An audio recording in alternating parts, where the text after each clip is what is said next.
Il m'appartient maintenant, parce que vous êtes venu un peu pour ça, de vous entretenir de l'incontournable contournement, ou alors j'avais le choix entre malétroit et l'incontournable. J'ai annoncé dans les médias que j'exercerais mon droit de réponse, et j'aurai la faiblesse là aussi de penser d'avoir toute légitimité pour exercer ce droit, sachant que Missiriac est impacté par ce tracé à 98%. Devant la cacophonie et la polémique qui s'installe, je m'adresserai tout d'abord aux personnes en charge de ce dossier, au conseil départemental, pour leur exprimer ma déception.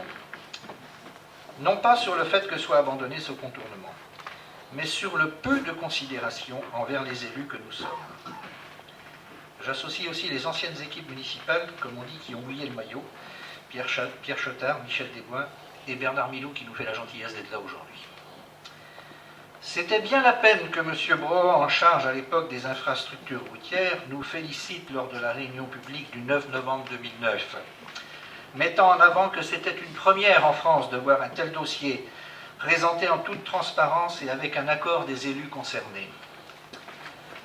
Je vous assure que j'ai à maintes reprises interrogé le conseil départemental, par courrier, par téléphone.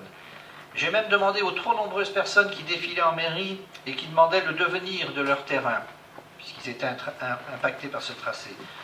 Je leur disais simplement, écrivez, parce que moi, je n'arrive pas à avoir de réponse. Alors qu'en pensez-vous? Que les services du département sont à ce point débordés qu'ils ne peuvent répondre? C'est possible. Que c'est un oubli? Je doute, on oublie une enveloppe budgétaire de 8 à 9 millions d'euros. Que n'étant pas de la bonne couleur politique, à savoir celle de la majorité départementale, on ne daigne pas me répondre. Je n'ose imaginer. Pour tout vous dire, j'ai rencontré loquement Florence Prunet, notre conseillère départementale, ce jeudi dernier, qui elle aussi est quelque peu désabusée et n'a pas de réponse à donner à ce silence quelque peu trop bruyant du conseil départemental. Ceci dit, nous devrions rencontrer le cabinet du président Goulard très très prochainement. Quant au dire de mon homologue malestroyen, mon cher Bruno, je te cite, il n'y a plus de financement, il y en avait un il y a 12 ans, mais faute d'arrangement avec Missiriac, comme par hasard, il est parti ailleurs, propos recueillis dans les infos. Je ne peux pas te laisser dire des choses pareilles, parce que c'est faux et archi-faux. Parce qu'il n'y a pas d'un côté les bons malestroyens et les méchants Missiriacois. C'est pas comme ça que ça fonctionne. Et ma charge de maire m'engage à protéger mes administrés. Quand je dis que c'est faux, cette information est vérifiable. Et je pense que Bernard ne me contredira pas, car nous étions arrivés non seulement à avoir un tracé, mais à choisir la bande de roulement pour éviter les nuisances sonores auprès des habitations, à envisager des barrières anti-bruit, à paysager cette voie de contournement. Et toutes ces affirmations-là sont accessibles auprès du cabinet Altis, auprès du conseil général, si vous avez le bonheur qui vous répond. Voilà ce que j'avais à dire. Alors, que le maire de Malétroit soit pour ou contre cette déviation, qu'importe, moi je respecte ta position. Mais j'aurais tellement apprécié que tu me passes un coup de fil, puisque tu avais l'info, ça m'aurait fait plaisir. Mais permets-moi de m'interroger quand même, est-ce que tu étais mandaté par le conseil départemental pour annoncer la bonne nouvelle? Je n'en sais rien.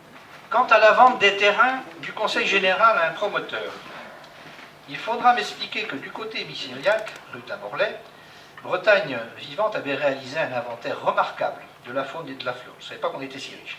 Avec des espèces bien protégées. Et que de l'autre côté, on laisserait faire un promoteur alors que c'est la même coulée verte.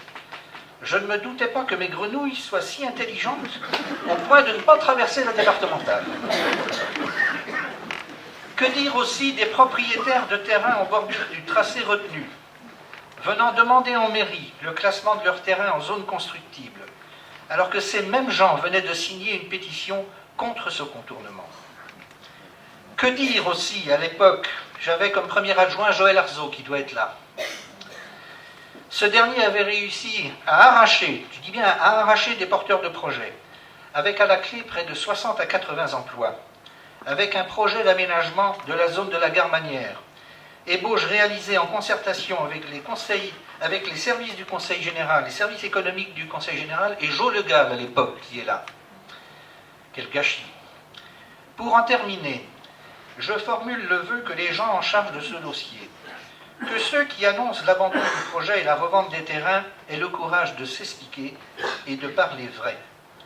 Par respect pour nos administrés et ceux qui quotidiennement subissent les nuisances d'un trop-plein de circulation. Et je fais le vœu que jamais, mais vraiment que jamais n'arrive une catastrophe au Faubourg de la Madeleine.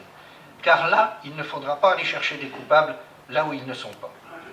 Et qu'on n'oublie pas qu'à l'origine, ce projet était fait pour désenclaver Entremont, une des premières, sinon la première manne financière de notre communauté de communes. Et je tiens à remercier tous ceux qui m'ont exprimé leur soutien très dernièrement. Le sujet, pour ma part, est clos.